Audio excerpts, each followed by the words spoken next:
A Springfield police officer is recovering after an illegal dirt bike rider hit her earlier this morning. City officials are now calling for more to be done to get these illegal vehicles off of the streets. And Western Mass News reporter Lindsay Kane has that story. You can hear one right now.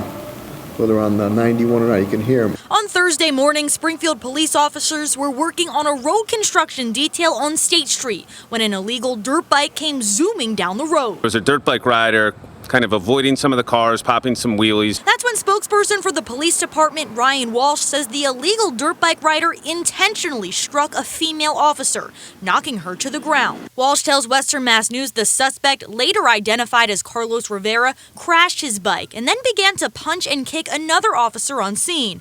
They tell us he also bit the female officer he hit with his bike.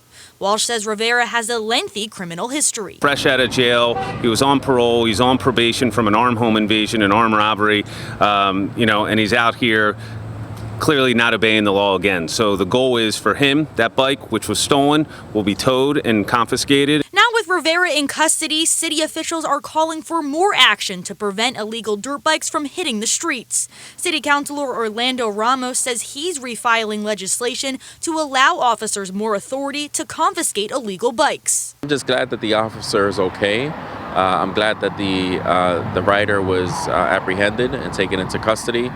I hope that serves as a lesson to anyone else who's thinking about doing something so stupid, and that we continue to be vigilant on this issue. And Mayor Dominic Sarno says he's calling on the courts to hold repeat criminal offenders like Rivera. If they're not going to learn, they need to be kept off the streets, off my streets, out of my neighborhoods. Just a sense of lawlessness and disrespect, we're not going to tolerate. Lindsay Kane, Western Mass News.